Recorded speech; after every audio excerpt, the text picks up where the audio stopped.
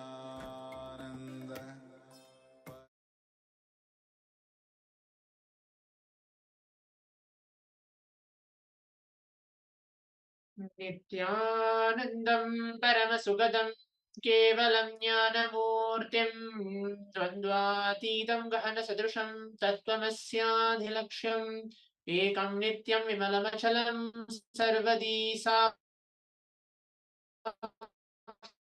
साक्षिभूतं भामि।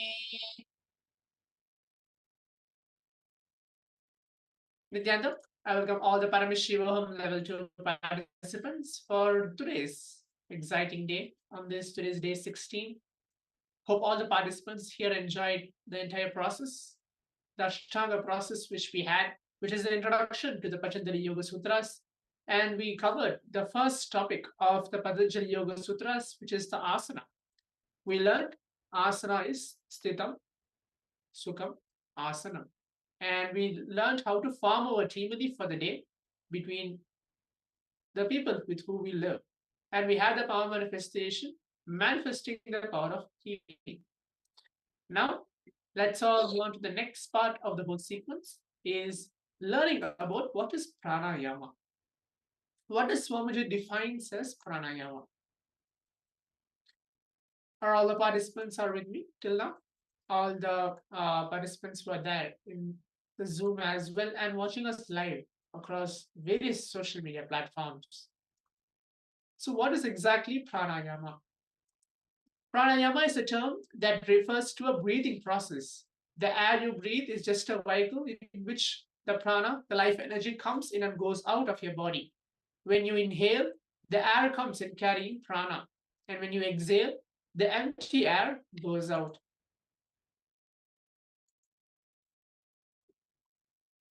Paramashiva describes pranayama as being composed of three processes, which is the Rechaka, Puraka, and Kumbhaka. Puraka means the inhalation of prana from outside the body. Kumbhaka refers to holding the breath like a filled up pot without moving the limbs. And Rechaka refers to exhalation of your air from the body.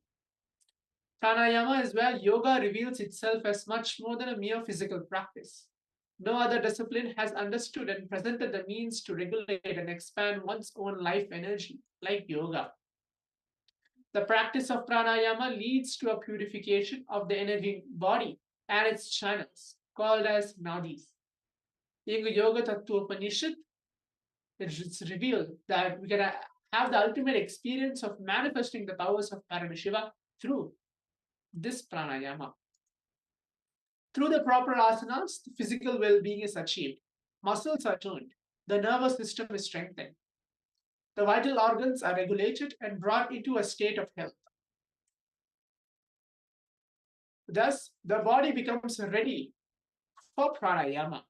It is with the pranayama the real technique of yoga begins. So, what is pranayama?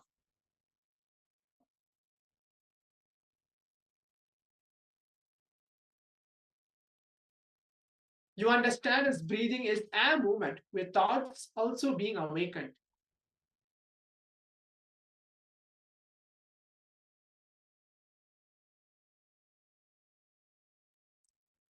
Yes, so repeating again. So what is pranayama? You understand as breathing is a movement with thoughts also being awakened. That should be stopped. That is what we call as pranayama. Prana and breathing is not an equivalent words.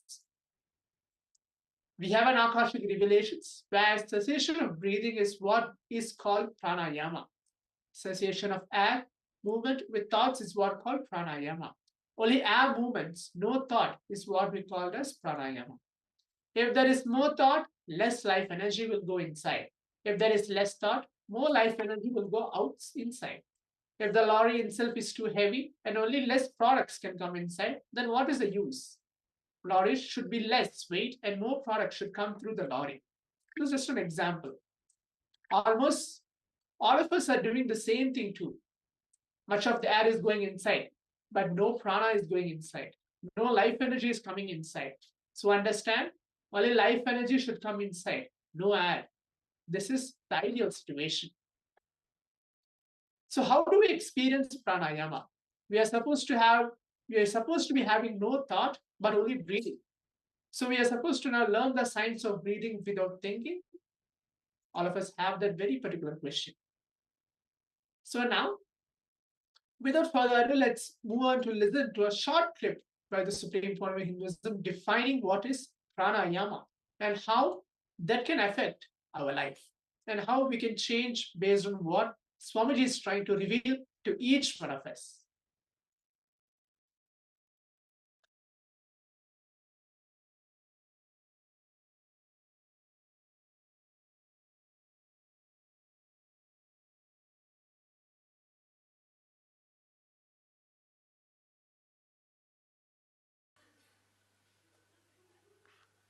And in 10 years, the gold plating also goes away. I want you to know the technical knowledge in one area, if it makes you feel you know everything, you are in dangerous zone. You are in dangerous zone. Prose makes you fanatic. Fanaticism does two things. Either it makes you violent towards others, or it makes you ignorant about your own life, other dimensions of your own life. Two major dangers fanaticism creates is you become violent, intolerant towards other ideologies, other ideas, and you become ignorant towards other dimensions of life. I've seen how people suffer just because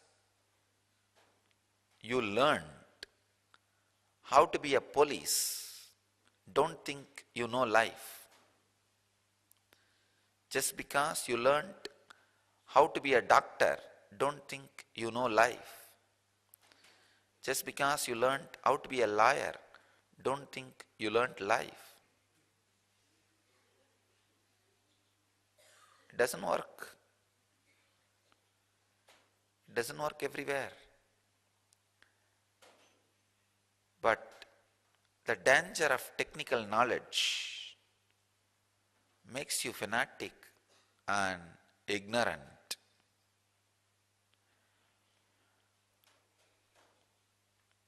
Having a technical knowledge in one aspect of life or one dimension of life,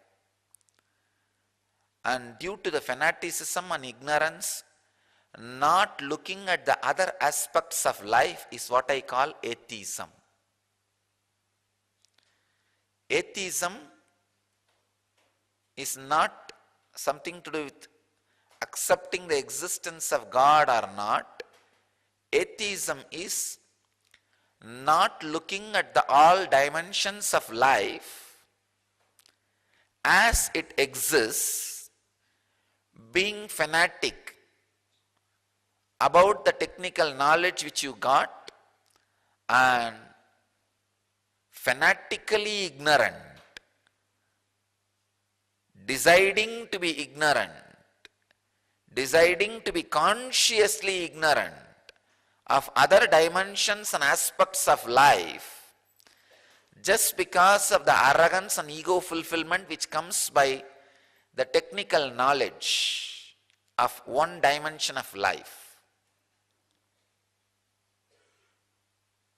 That's what I define as atheism.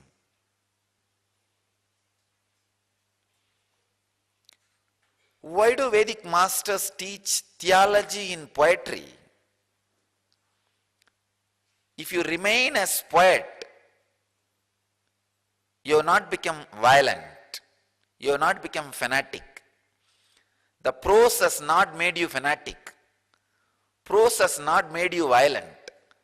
The technical knowledge of one dimension has not made you consciously ignorant about other dimensions of life.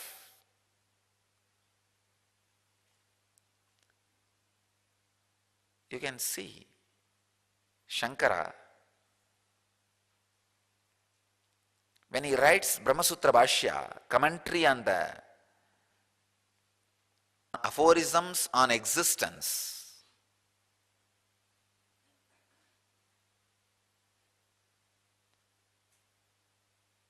his power of theology is nothing but playing with words.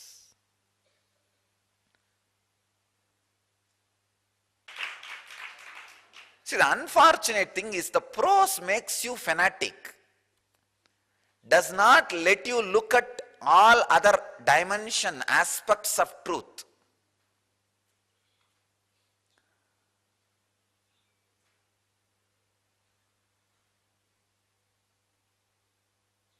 But if you see Shankara,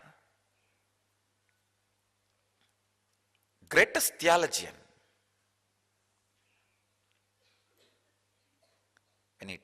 when he writes his commentary on the aphorisms on existence, Brahmasutra Bhashya, I already started brushing Brahmasutra Bhashya, because from March 2nd I am going to start Brahmasutra Bhashya. You will have morning Yoga Sutra, evening Brahma Sutra. The real combination of Yoga Vedanta.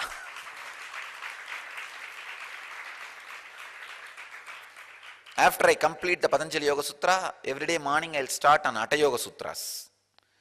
So morning Yoga, evening Vedanta.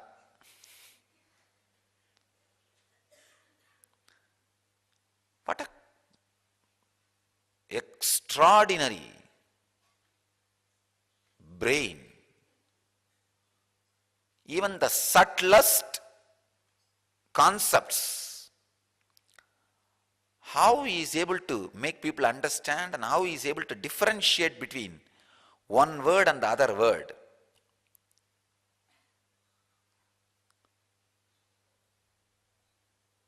But he has not lost his grace of poetry. Next moment, he can sing Bhajagovindam, Bhajagovindam, Govindam, Bhajamudamade. Samprapte sannihite kale nahinagi rakshati tukrunjikarane. Tukrunjikarana is the Vyakarana, a grammar which you need to know to understand all the prose. He says that grammar will not help you when death comes to you. He is an amazing poet, an extraordinary theologian, master of theology and master of poetry, rare combination. Only an enlightened being can radiate both qualities. The grace of poetry and the depth of theology. Here, Patanjali expresses both the grace of poetry and depth of theology. Both he is using to express techniques. That is the great thing. It is not even just a technical knowledge, technique. See, in technical knowledge, if you miss one or two words, it's not dangerous. But in technique, if you miss one or two words, it is dangerous because you don't know whether to inhale through right nose or left nose or through the eyes or what will happen. Whether to blow through the nose or through the mouth. Because this one or two mistakes, misunderstandings can lead to any amount of confusion. But it will not be telling exactly what Patanjali wants to tell. Organizing capacity does not mean the honest spiritual experience is being transmitted. Understand? Learn to differentiate the difference between these two. Somebody may be having huge organization. That does not mean they are able to tell the truth to the world as it is. Especially, never learn technical knowledge from somebody who cannot give the experience without technique. Please understand. To check the ability of a master is, he should be able to transmit the experience without technique. Then go for technical knowledge and technique from him.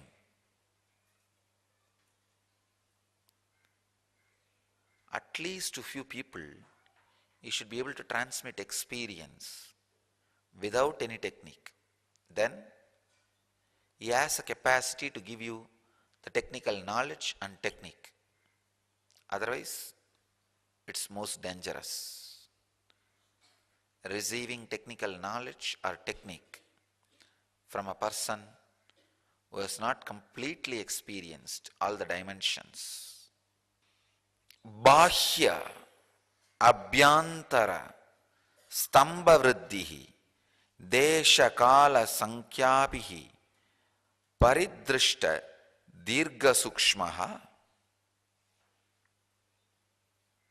I'll give you the deeper understanding of the same sutra, but I'll continue to speak on this sutra again tomorrow also, because in one session you can't express whatever Patanjali wants to tell through the sutra.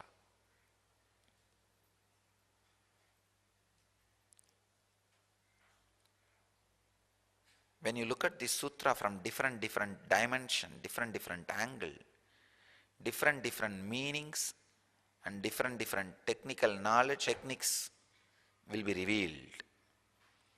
I wanted to reveal as many things as possible so that you will have a comprehensive idea for your practice. Please understand. I am talking on this, expanding on this book, on these sacred secrets for posterity, so that this technical knowledge and techniques are not lost. Sacred secrets are the right word for Patanjali's Yoga Sutras. I think Patanjali's Yoga Sutras and Hatha Yoga Sutras, these two books, I'll name it as sacred secrets. Most sacred but powerful secrets.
सदाशिवसमारम्भा शङ्कराचार्यमध्यमा अस्मदाचार्यपर्यन्तां वन्दे गुरुपरम्पराम्.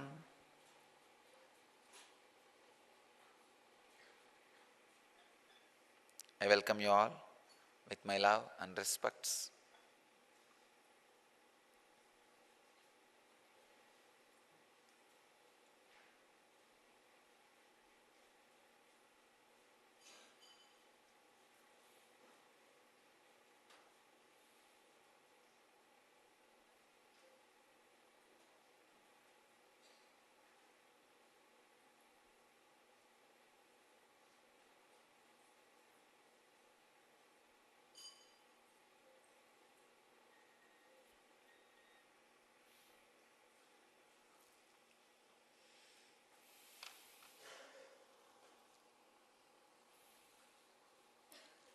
Let us enter into the sutra. Today's sutra. All the participants, the NSP should know, this morning satsang, the Pada Puja and satsang is watched by thousands of devotees in hundreds of countries all over the world, and it is drastically increasing thanks to the technology. Our recent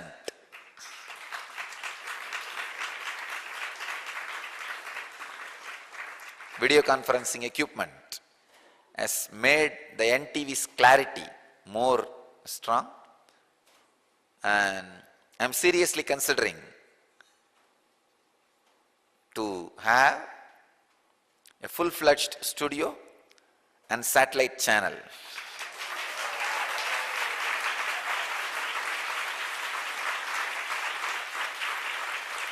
Because people are from all over the world, lot of requests are coming, and even some devotees have offered money also to support this project.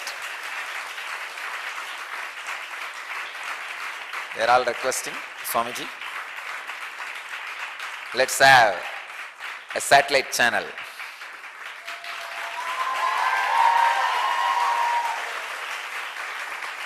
So soon you can expect the announcement. We are working on it. It may take 6 months to 1 year, but soon you can expect the announcement of launching of NTV.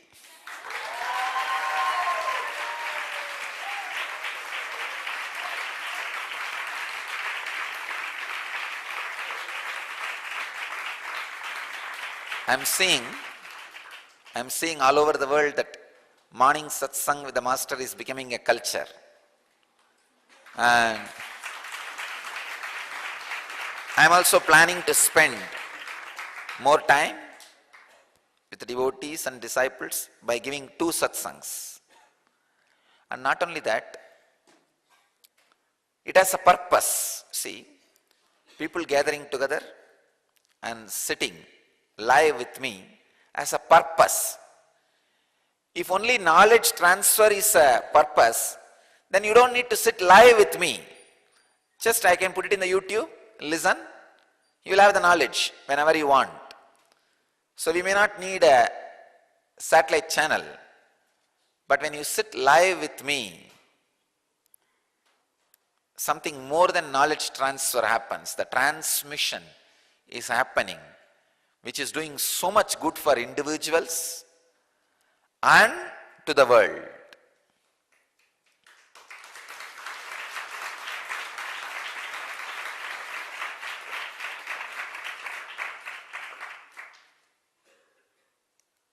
That's the reason. Now we are working with video conferencing facility. We will upgrade this facility itself for 108 cities by March 2nd. That's the first level work. And after that, we'll go for the second level work of launching a satellite TV where people can sit live all over the world every day and listen to the satsang, morning satsang.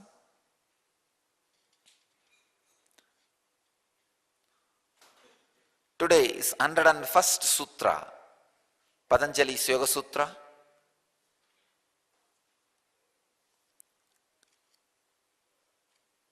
In second chapter, 50th verse,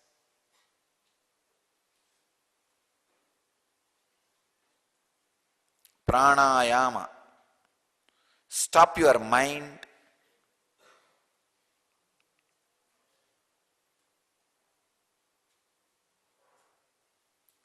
pranayama, stop your mind to fulfill the breath. Please understand.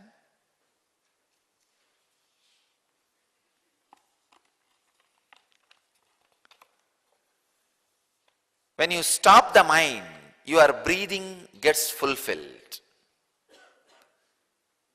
If your mind is interfering with your breathing, it is always unfulfilled. Just yesterday somebody was asking me, Swamiji, I have everything anyone will ask for in the life. But somehow that emptiness, unfulfilled feeling, I don't know what to do. Please understand. If you feel you have everything in the outer world, but still there is an unfulfillment, your breathing is not fulfilled. The first thing you need to fulfill in your life is your breathing. If you fulfill your breathing, everything will be fulfilled in your life, even though you have so many complications in the outer world. If you have not fulfilled your breathing, you will have a deep emptiness, even if everything is fulfilled in the outer world. Please understand. Even if everything is fulfilled in the outer world, you will not feel fulfilled. You will not feel fulfilled. Important thing you need to understand. Even if you don't feel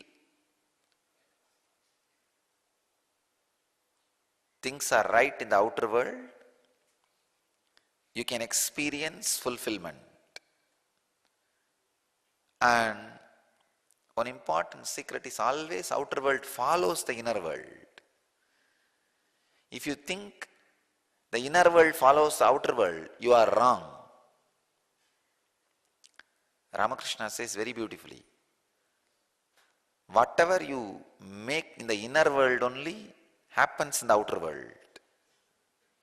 Not whatever you make in the outer world, in inner world, no. The fulfillment is always experienced first inner, in the inner world. Then that actually expresses itself in the outer world, and outer world situations also fall in place and the fulfillment happens.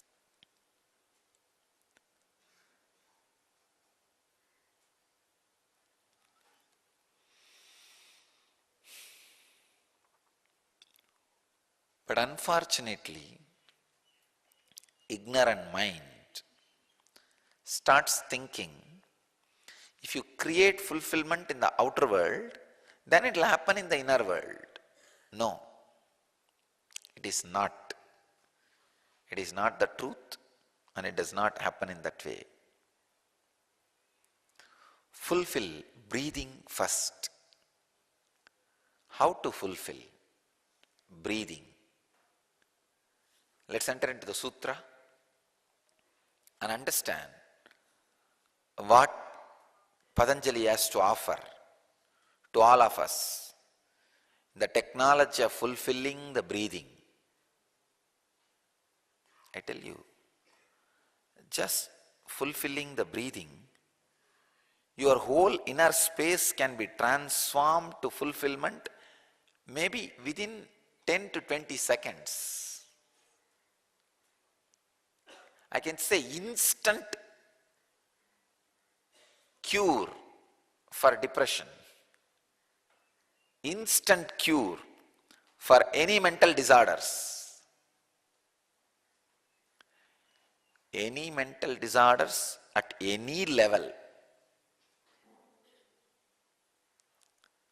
I really feel bad for the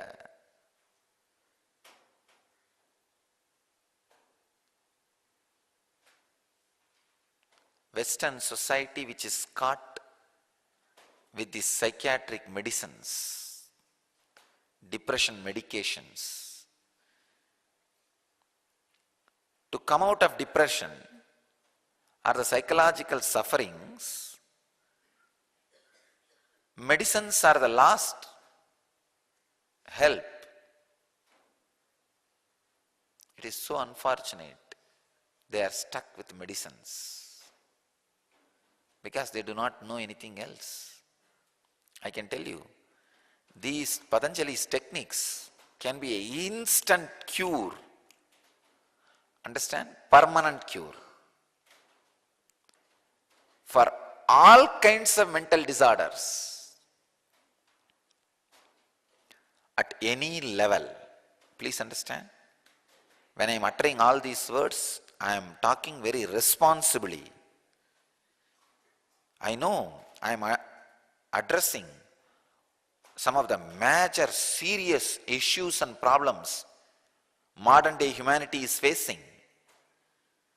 So naturally I won't make casual, irresponsible statements.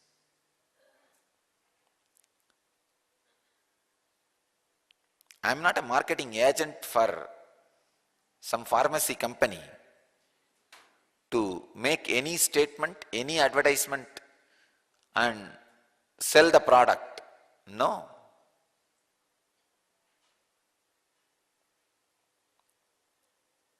I am here to help the humanity honestly,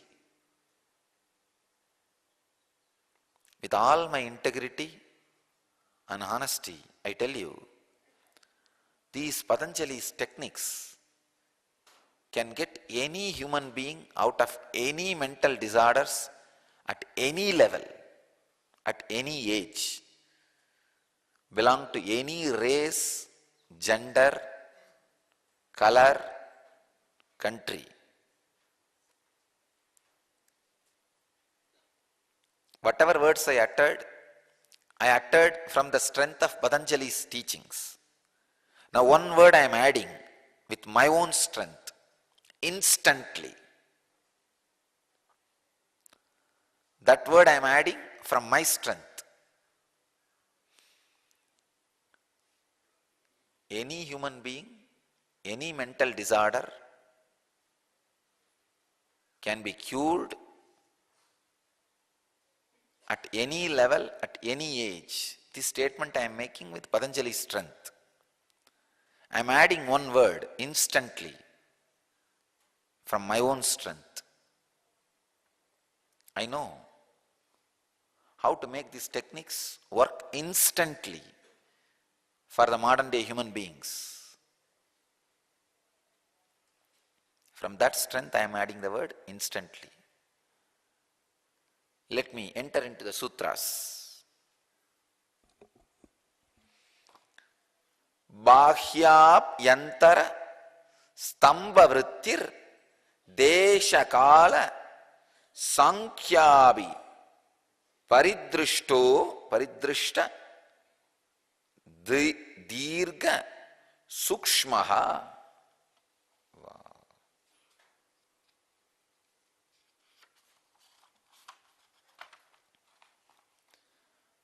Nobody can use so minimal words and not to miss even one small instruction like Patanjali. If you use too minimal words, you will miss some instruction. If you don't miss any instruction, you will be using too much of words. But Patanjali is the ultimate combination of minimal words and never missing single instruction. He is showing his ability to use minimal words and giving all instructions properly in the sutra.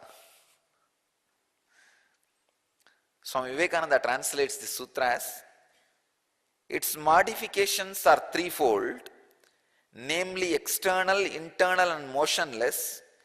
They are regulated by place, time and number, and further they are either long or short. Swami Prabhavananda translates the sutra as, the breath may be stopped externally or internally, or checked in mid-motion and regulated according to place, time and a fixed number of moments, so that the stoppage is either protracted or brief. Swami Sachidananda translates as, the modifications of life breath are either external, internal or stationary. They are to be regulated by space, time and number and are either long or short. I'll try to translate. I think this whole today's session, I'll just translate this sutra.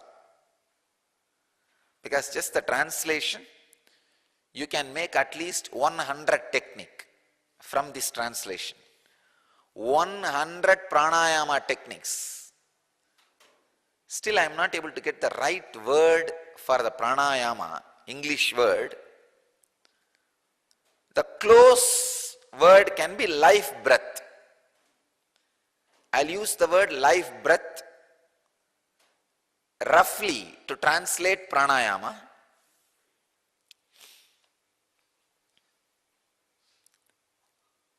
Bahya abhyantara stamba vriddhi desha kala sankhyabihi paridrishta dirgha sukshmaha.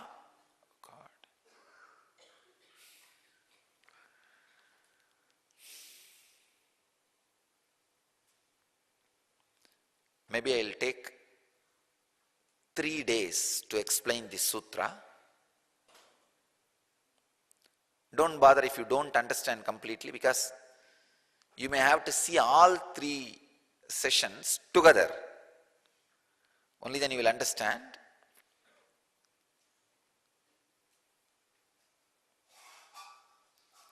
I'll explain the first part today.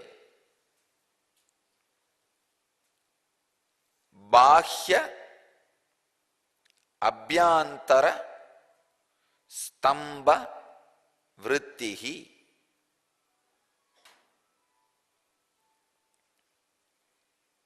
See, as on now,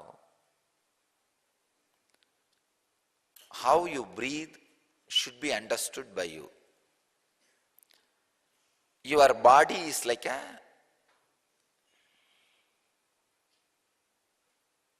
desert filled with sand. Any air movement happens in your body. See, in the desert, if any air flow, breeze or the wind happens, what will happen? All the dust will be lifted by the air and the whole wind become dusty, full of sand. Same way, ordinary body is filled with so much of biomemory, it's like a desert. If too much of biomemory is there, nobody can live. Any air movement, immediately what happens? In that wind, all this dust is lifted.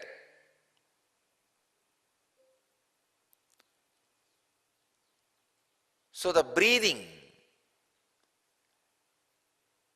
by its nature, awakens too many thoughts and engrams and makes you restless.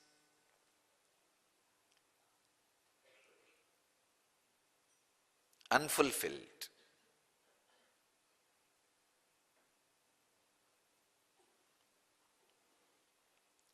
Now, what is the way air should not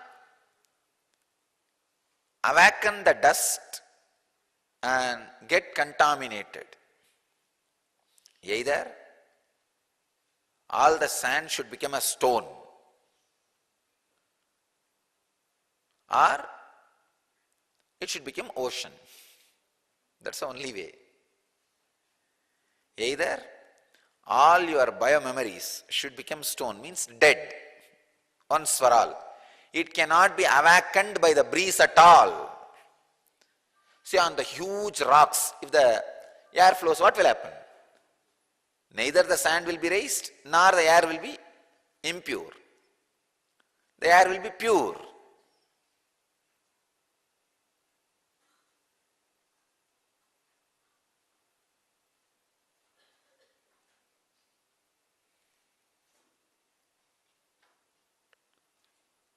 Very important thing, please understand.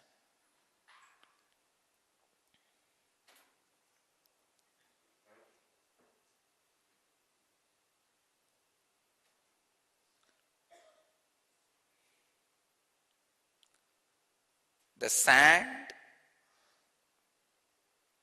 and the air, when they mix together, both are corrupted. When the bio-memory and your life breath, when they are mixed together, both are corrupted.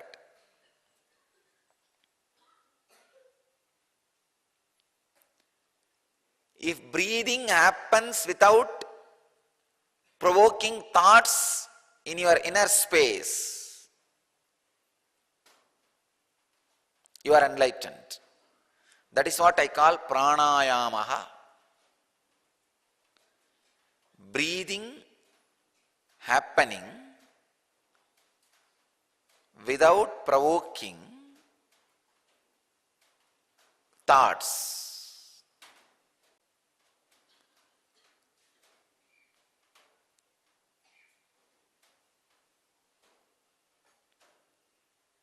I am actually trying to do my breathing in all your bodies.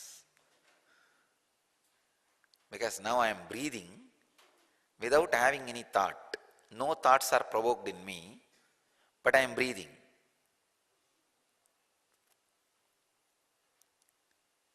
One fortunate thing is, this breathing is contagious. If you sit with this breathing, in my breathing space, slowly, slowly your breathing also catches this. This is what I call becoming ocean. See, if you don't want the air to be contaminated by the sand, either become a rock or become an ocean. Becoming rock means by your own sadhana, unclutching and integrating yourself, so no thought during breathing. That's one method. Second, if you think, no, when can sand become stone? By my practice. Or at least be one with the ocean. Just go and become one with the ocean. That's what surrendering to God.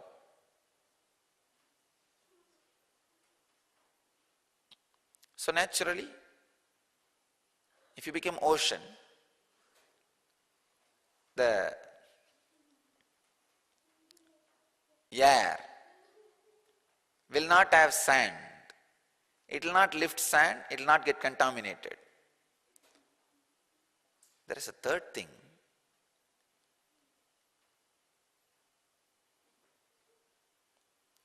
Neither you need to become rock, nor you need to go and surrender to the ocean. Suddenly, a river will start flowing over you. That is what I call grace, compassion of the Master.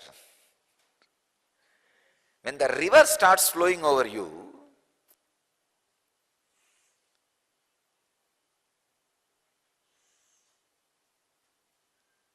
neither without your effort to unclutch, nor your effort to surrender. Even surrender is a kind of effort. Nothing is required. Your breathing has become pure. Master's presence is like a river. When you sit in somebody's breathing space, whose breathing does not create thought in his body, your breathing also changes, and your breathing also stops creating thoughts in your body, in your biomemory.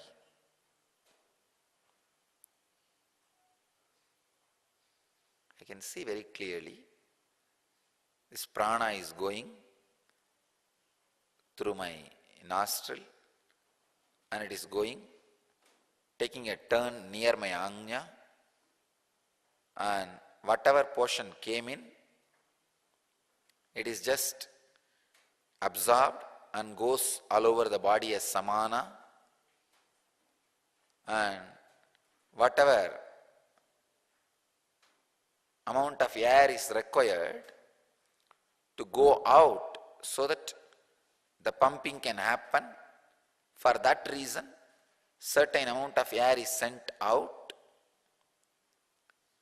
But I am not seeing any difference between the air which goes inside, air which comes outside, any chemical change, any difference.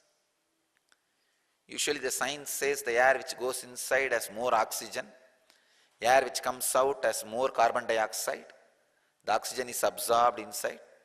But I am seeing clearly, at least in my body, chemically I don't see difference between these two. Maybe we'll do some scientific research, because I am not seeing difference chemically. Only in the level of prana, the process is happening. So whenever the air goes in and comes out without creating any thought, it is pranayamaha. So if you sit in the breathing space of a person who breathes in that way, your breathing also changes, because your biomemory is intelligent. Please understand. If you like somebody's body language, you don't need to learn his body language step by step, word by word. Just like that you will pick up. You will just do what he does. You will just do what he does.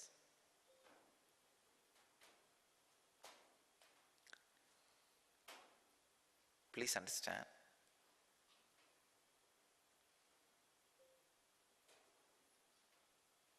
Body language which is able to inspire many people's biomemory,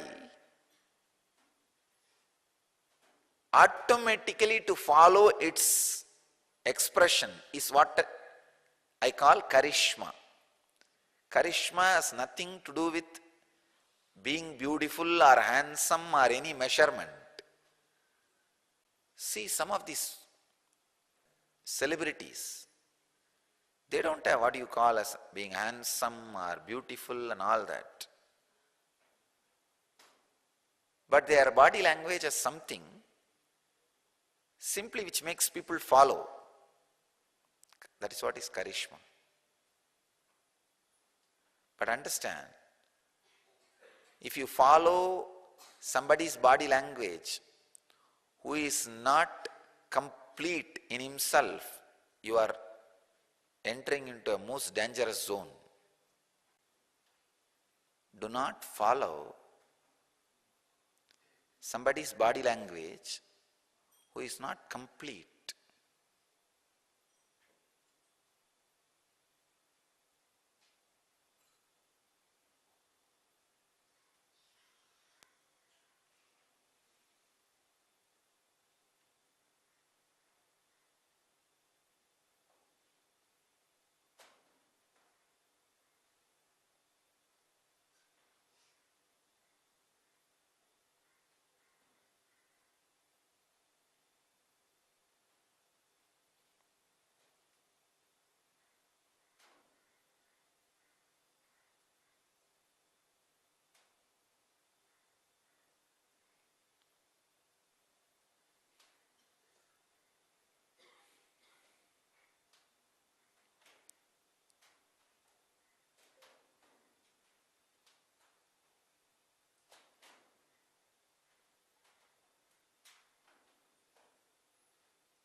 sorry for the technical glitch.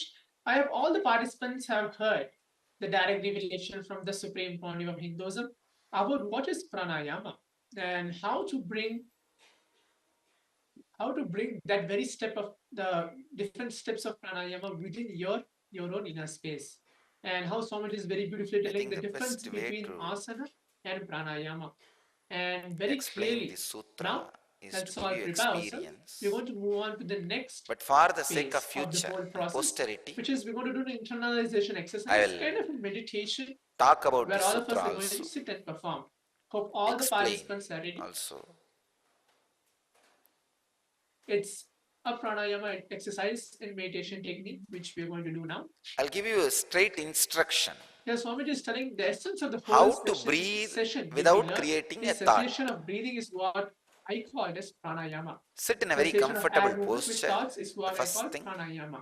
Only air movements, Second, no thoughts. It's what I call pranayama. just observe the breathing movement. What we're supposed to learn, we are supposed to be having no thoughts. Whenever you get a thought So we are supposed to now other than the breathing action, stop the breathing then and there. Anybody with the heart condition, Whether you are in the process of inhaling or holding or exhaling, let's start alternating. whatever may be the cycle happening in you, heart condition, please do not please strain understand. yourself. Do it very lightly.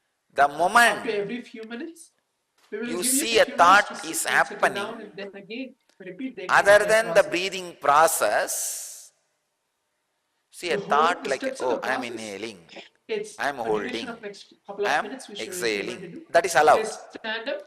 and Any keep your thought legs other than the separate breathing and process make sure you are starts, completely stable. So I stop the request all breathing participants immediately. to stand up and keep your legs separate. You will see the and thought will be in a disappear. complete stable posture. Then again allow the breathing Inhale as slowly as process. possible. Hold as long as you can. Again as when the thought comfortable as starts, you can. stop. And then exhale as I can long say as possible. this After is one of the exhaling, most hold powerful your pranayama breath process. as long as you can. Then inhale slowly. These are Very the steps powerful of one pranayama round process of the I can give you. processes. You can take break after each round as required. Maybe today I will and stop continue. with this one I'm repeating the pranayama steps technique. again. If any of the participants have missed I'll any one continue step, on the same sutra stand up deeper and and keep your deeper legs separated. So for next 2-3 you are days. stable. Now Because this inhale whole as thing cannot be slowly as translated possible. and Hold as given in long one as you session. can comfortably. So the essence of first Exhale part as long as of you the can. sutra is After whether exhaling, hold the the breathing breath movement is as long as you can. outside or Then inhale inside slowly, or happening. and then Please exhale. understand. So these are the steps Outside of one round means of the process. You can take break after each round as required and continue. lungs are empty, air is So outside. whoever is watching us now, That is what is across I call the the outside. Zoom rooms and Inside means lungs are full, social media air as is well. inside. You That is have what the I call Mahavakya again. antara. Just you Inside. can chant and sing along the Mahavakya. Between means And the let's see how air the movement is manifestation happening. going to take place within all of us in this entire 21 minutes of the entire meditation, which we Between will the perform now. outside and inside. Whatever may be the situation, the moment you have a thought, stop it.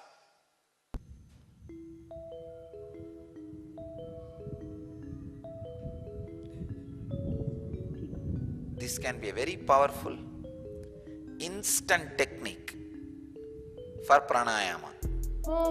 But I'll give you more and more, deeper and deeper techniques in further satsangs. Today I'll stop with this.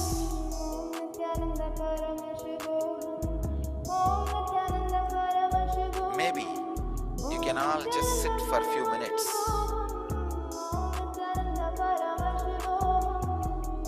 To catch up this breathing without thinking, just sit.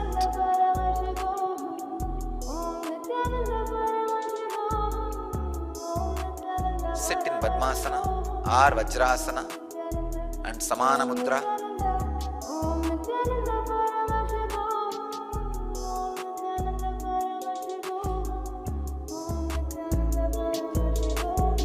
Try to sit in Padmasana. You don't need to do anything. Just sit in Padmasana and Samana Mudra.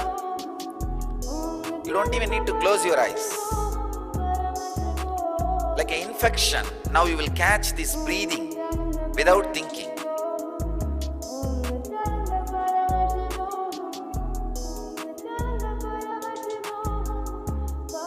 You don't need to try to control your thinking. You just sit. You can even keep your eyes open. You don't need to do any technique. No need for any technique.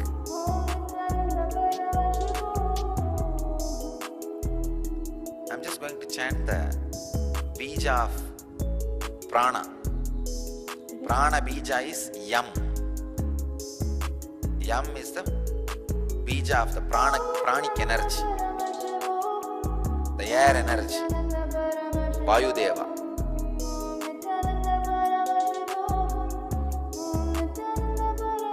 Let the prana without thinking happen in all of you.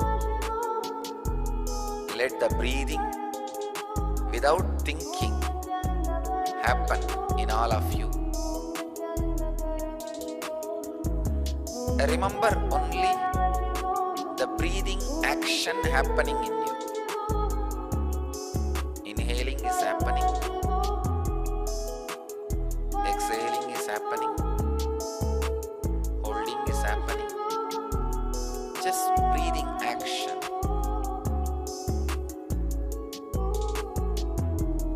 Yum.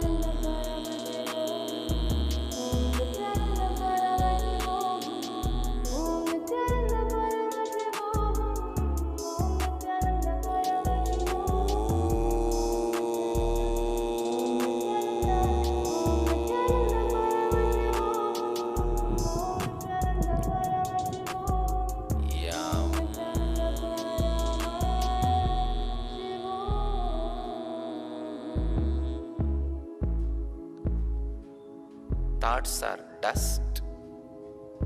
Breathing is breeze. Let your body have breeze without dust.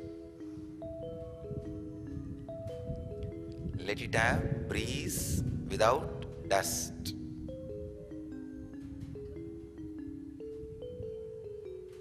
Om Nithyananda Paramashivoham. Om Nithyananda Paramashivoham. Om Nithyananda Paramashivoham. Om Nithyananda Paramashivoham. Om Nithyananda Paramashivoham. Om Nithyananda Paramashivoham. Om Nithyananda Paramashivoham. Om Nithyananda Paramashivoham. Om Nithyananda Paramashivoham. Om Nithyananda Paramashivoham. Om Nithyananda Paramashivoham. Let your breathing be without thinking. Om Nithyananda, Om Nithyananda Let the pure energy rotate in you as breathing. Let the pure energy flow in you as breathing.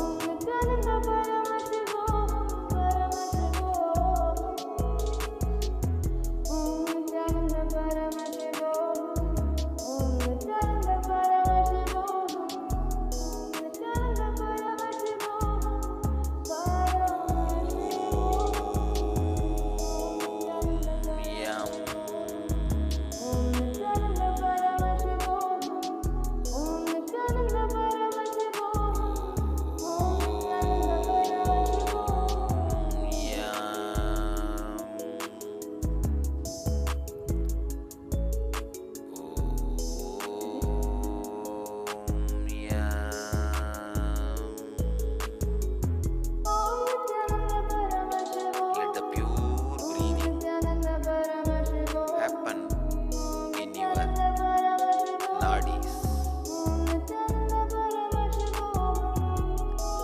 Pure breathing without thinking. Pure breathing without thoughts.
without thinking.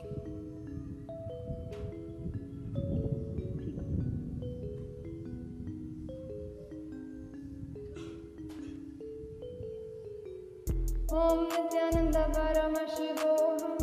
Om Nithyananda Paramashivoham. Om Nithyananda Paramashivoham. Om Nithyananda Paramashivoham. Om Nithyananda Paramashivoham. Om Nithyananda Paramashivoham. Om Nithyananda Paramashivoham. Om Nithyananda Paramashivoham. Om Nithyananda Paramashivoham. Om Nithyananda Paramashivoham. Om Nithyananda Paramashivoham. Om Nithyananda Paramashivoham. Om Nithyananda Om Nithyananda Paramashivoham. Om Nithyananda Paramashivoham. No sound. Any physical movement is okay, but don't allow sound, because through sound the energy will leave your body. Physical movements are okay. No sound. Om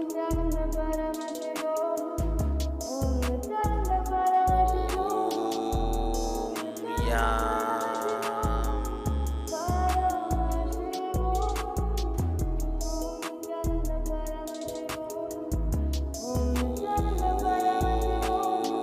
Yam. Om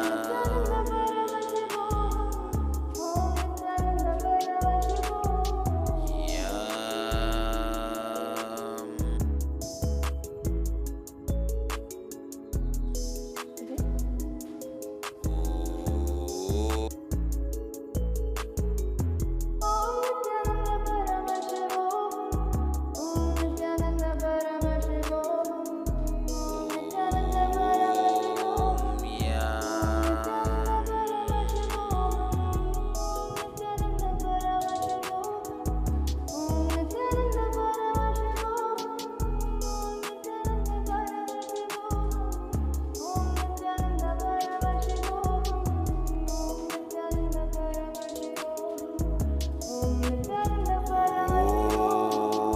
Om Yam.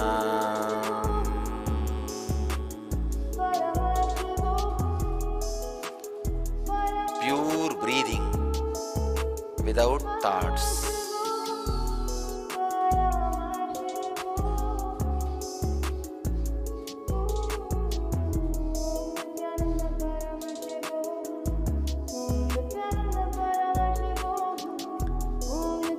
I bless you all to achieve, experience, live, express, radiate, and share the eternal bliss. Nithyananda. Thank you.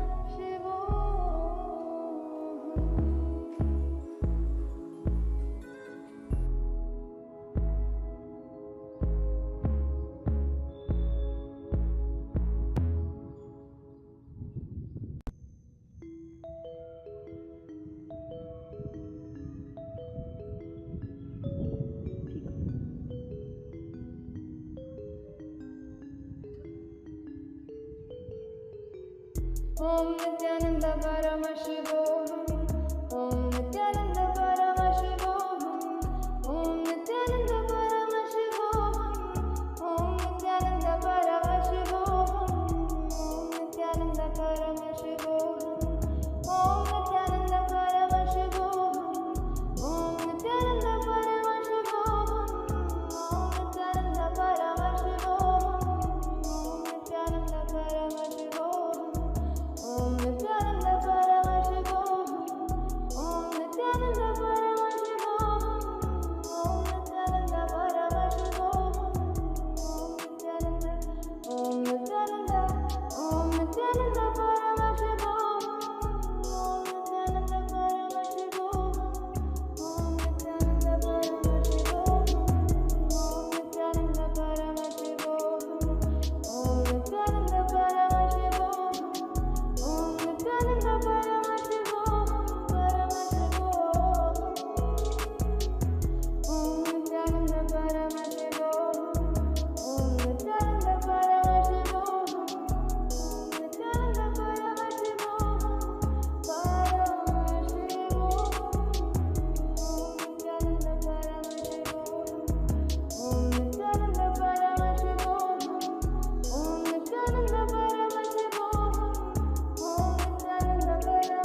Om Nithyananda Paramashivoham.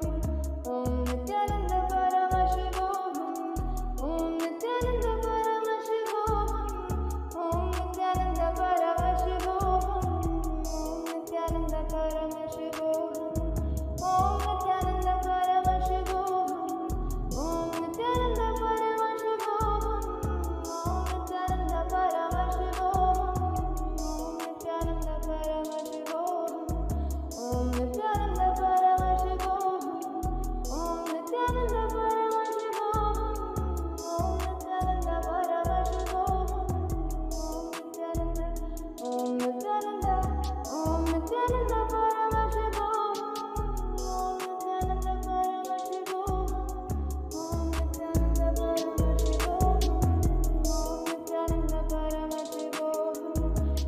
Nithyananda Paramashivoham.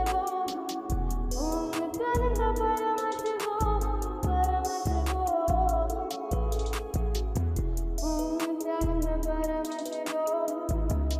Om Nithyananda Paramashivoham. Om Nithyananda Paramashivoham.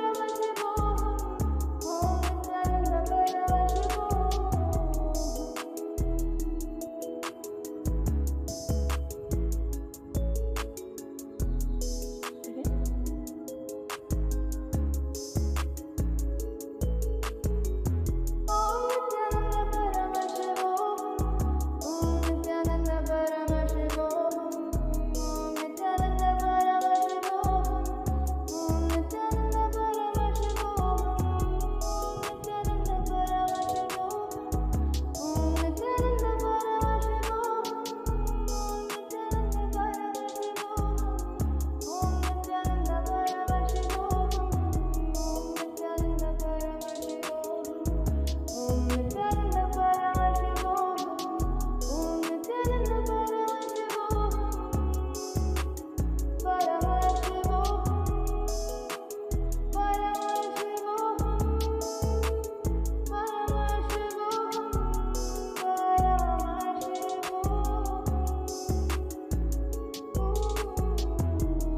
Nithyananda Paramashivoham. Om Nithyananda Paramashivoham. Om Nithyananda Paramashivoham. Om Nithyananda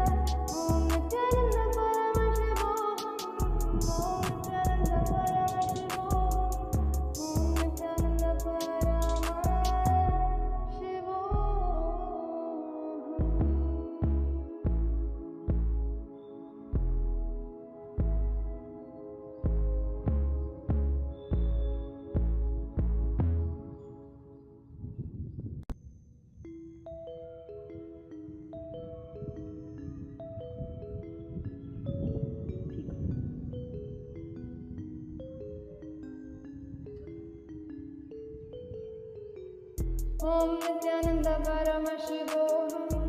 Om Nithyananda Paramashivoham. Om Nithyananda Paramashivoham. Om Nithyananda Paramashivoham. Om Nithyananda Paramashivoham. Om Nithyananda Paramashivoham. Om Nithyananda Paramashivoham.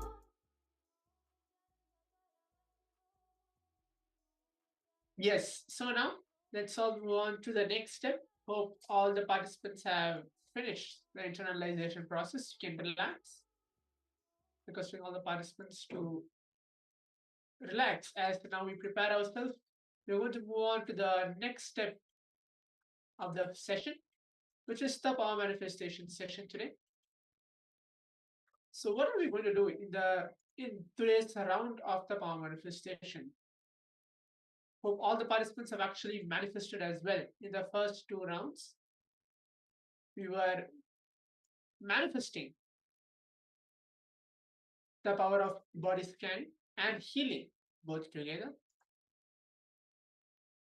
In the first round, which we had today, we manifested the power of scanning through the third eye and seeing what are the different revelations, and then healing and scanning the person's body as well, others' body.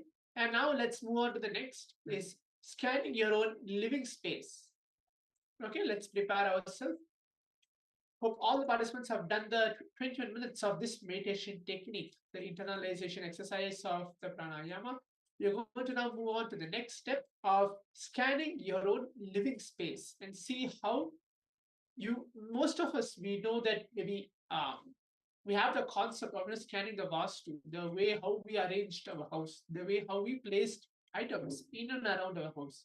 Is it as per the Agamic tradition? Some of us follow that. Some of us have our style or the way how we keep the design of our house. But is it correct? Some of us go through the concept, which theoretical concept, which are called the black magic, which Swamiji very precisely tells that is not real in very clearly in Hinduism, because when Paramashiva Mahakalabhairava Swamiji himself is there here, there is nothing called black magic, which is there in you and surrounding your house as well. So what we're going to do now is we're going to power to scan your living space, your own home, or you can choose where you want to scan. It can be the place where you stay the most. Some of us might be staying in our home. Some of us might be spending the time most in the office. Some of us might be spending the time most maybe in the playground or friends, somewhere in your friend's house or something like that. But depends. Wherever you're spending your own time, we're going to scan that place, that very particular place. For this very power, for every single power manifestation, here Swamiji very beautifully tells that we should have a powerful cognition. For all power manifestation, powerful cognition is very important. So the very powerful cognition that you need to put during this entire process is the house which is there in front of me, or the office with which I'm going to scan and see whether the living space is peaceful, or should I need to correct something? It can be the arrangements of the house. It can be anything. So do I need to change or do something? Everything matters a lot. So what the only powerful cognition what you need to hold to yourself now in this entire round of the power manifestation is you are first the extension of Swamiji, the extension of Paramashiva. Either the house, the whole planet Earth runs by Paramashiva himself through his grace. Every single thing which is happening in this very planet Earth, it can be the house, it can be the apartment, it can be the office, it can be even just your own bedroom. Everything runs. It is stable. The whole Earth is moving without even having any kind of earthquake or any kind of disturbances. Everything is because of the grace of Paramashiva. So first thing what you need to do is go down to Swamiji, have that very gratitude towards him that he is now there available to flow through each one of us. Now let Swamiji flow through me and scan and reveal if there is any negativity, and if there is any inauspiciousness, or is there anything which needs to be taken into my concern in my living space. For all the participants being seated in the Zoom rooms and watching us live as well, this power is a very powerful power and which can change so many things in your life. Swamiji says one thing connects to many different dots. It's not like one to one, but this very power manifestation connects to very many different incidents in your life and can make a very tremendous change as well. So now let's all sit with this very powerful cognition. You're not going to do anything. It's a very simple step. You can visualize a house or visualize your very house in which you are staying. Or you can, maybe to start off, let's visualize a particular room. It can be a bedroom, it can be the kitchen, or it can be your living room, it can be your playroom, anything. But just sit and keep that particular place where you need Swamiji to scan through you and reveal if there is anything to see and how the energy level which is there in that very particular location. And all these power manifestations are revealed in the Vedas and Agamas. In Vijnana Bhairava Tantra, Sutra 100, Dharma 75. This very power manifestation is revealed in the Agamas. Swamiji tells in this entire Paramashivoham Level 2, Paramashivoham Level 1, Level 3 as well. All the initiations, blessings, power manifestations is always directed by Paramashiva, the source scriptures of Hinduism. Now, Let me chant the Shastra Pramana, the translation, and then we'll enter into this one powerful round of this entire power manifestation. Chidha dharma sarvadesho videsho vishesho nasti kutrachite atascha tanmayam sarvam bhavayan bhaviji janaha. Swamiji is telling, Paramashiva is telling, for this translation, for this particular verse, is as per the natural flow of consciousness, Chid Dharma, in all the bodies, the consciousness is undifferentiated. There exists no differentiation or specificity in nature, quality, or attributes. In the consciousness, in this way, when one places his awareness and is absorbed in the consciousness existing in all the beings, he wins the dualistic worldly existence and realizes the non-dual oneness in all beings. So now, without further ado, let's enter to the power manifestation now. Let's sit straight. You can watch the oneness capsule, which is going to get played as well. But you can keep yourself comfortably seated. Do not bring your thoughts, your ideas of, what if Swamiji reveals something bad or something negative? Should I take it? Is it really necessary? No. Everything what Swamiji is revealing is the cosmic revelation, the cosmic readings itself. Let's stick to that with that very powerful permission. Now, in this entire process of the power manifestation, it's only me and Swamiji. Let him flow through me and see and correct me and raise my consciousness to the next level. Let's sit straight, close our eyes. Visualize Swamiji in our inner space onto your third eye as well. You can keep your Atmalinga if you have it. Start chanting the Mahavakya now. Om Nithyananda Paramashivoham. Om Nithyananda Paramashivoham. Om Nithyananda Paramashivoham. Om Nithyananda Paramashivoham.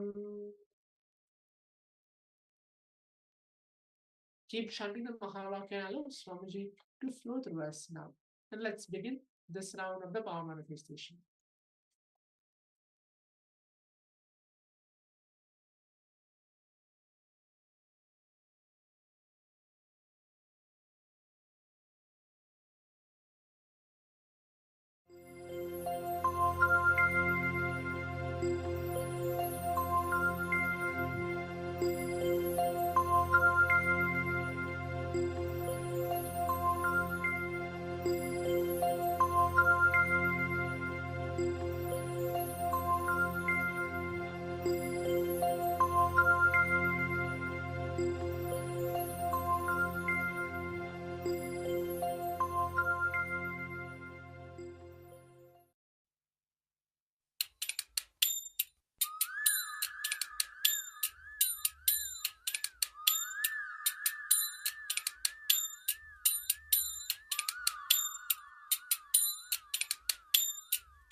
அண்டமாகி அறிவதற்கு அரியதான பொருளதாகி தொண்டர்களின் குருவுமாகி தூய்மையான தெய்வமாகி அண்டமாகி அறிவதற்கு அரியதான பொருளதாகி தொண்டர்களின் குருவுமாகி தூய்மையான தெய்வமாகி திசையெட்டும் போற்றுகின்ற என் ஐயன் ஈசனவன் திடமுடைய நித்யநந்தன் தினமும் என் சிரசை காக்க நித்ய சண்முகா நின்னை பற்றினோம் நித்யநந்த சண்முகா காக்க காக்கவே நித்ய சண்முகா நின்னை பற்றினோம் நித்யநந்த சண்முகா காக்க காக்கவே.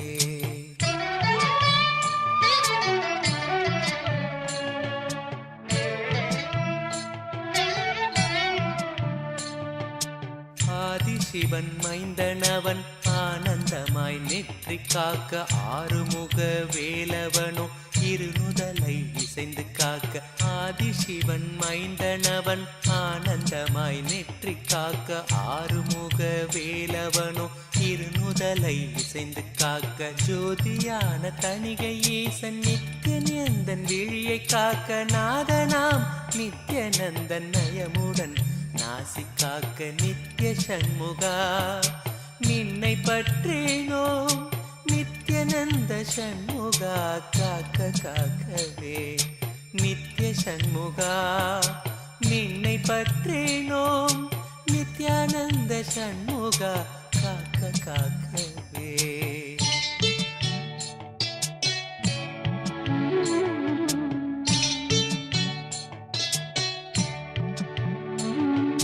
செவி இரண்டும் சிறப்புடனே சிவகாமி செல்வன் காக்க, வாயை வேலவன் காக்க, நாப்பல் முழுதும் நித்யன் காக்க. செவி இரண்டும் சிறப்புடனே சிவகாமி செல்வன் காக்க, வாயை வேலவன் காக்க, நாப்பல் முழுதும் நித்யன் காக்க. கருப்பை தன்னை கந்தன் நித்யன் கருணையுடன் காக்க, பின்னர் பிடரி தன்னை பிரியமுடன் சிவ நித்யானந்தன் காக்க. நித்ய சண்முகா நின்னை பற்றினோம், நித்யநந்த சண்முகா காக்க காக்கவே. நித்ய சண்முகா நின்னை பற்றினோம், நித்யானந்த சண்முகா காக்க காக்கவே.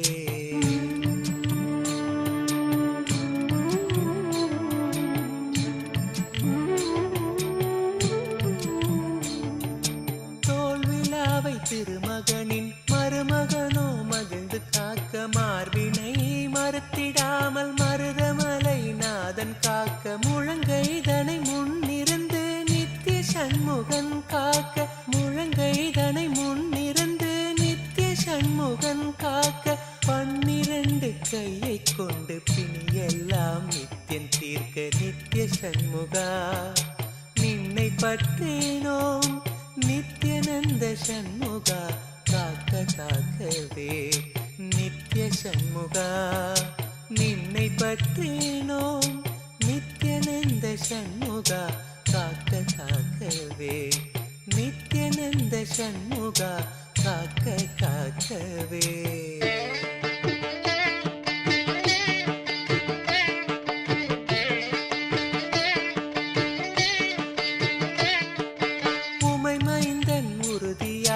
முன்கை தன்னை முகிழ்ந்து காக்க, கைத்தலத்தை மால் மருகன் நித்ய சுப்பிரமணியன் காக்க. உமை மைந்தன் உறுதியாக முன்கை தன்னை முகிழ்ந்து காக்க, கைத்தலத்தை மால் மருகன் நித்ய சுப்பிரமணியன் காக்க. பொறிக்கரம் விரல்கள் 10 பாங்குடனே புறம் கையும் பின்முதுகும் பின்னவனோ பிணி இல்லாமலை காக்க. நித்ய சண்முகா நின்னை பற்றினோம், நித்யநந்த சண்முகா காக்க காக்கவே. நித்ய சண்முகா நின்னை பற்றினோம், நித்யநந்த சண்முகா காக்க காக்கவே.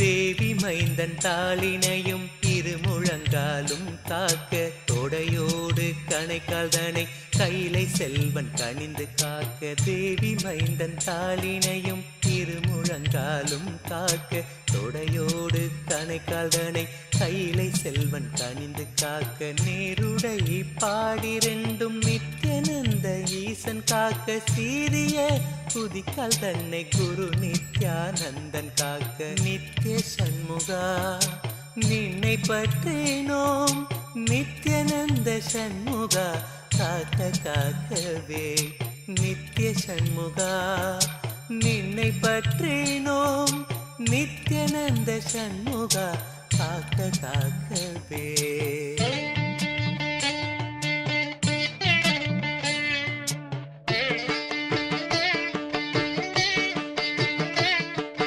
விடுதிநாதன் பாதத்தோடு 10 விரலும் பரிந்து காக்க காலையோ கருத்தினோடு கௌரி நந்தனன் காக்க விடுதிநாதன் பாதத்தோடு 10 விரலும் பரிந்து காக்க காலையோ கருத்தினோடு கௌரி நந்தனன் காக்க மெய்யுடன் முழுதும் ஆதி விமல நித்யானந்தன் காக்க தெய்வநாயக விசாகன் தினமும் என் நெஞ்சை காக்க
Paramashivoham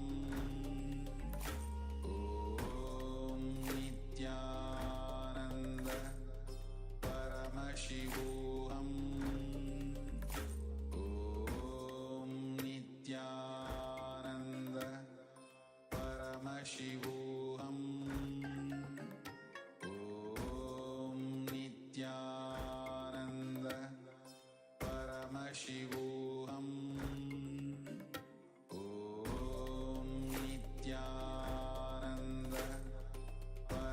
Paramashivoham Om Nithyananda Paramashivoham Om Nithyananda Paramashivoham Om Nithyananda Paramashivoham Nithyananda Paramashivoham Om Nithyananda Paramashivoham Om Nithyananda Paramashivoham Om Nithyananda Paramashivoham Om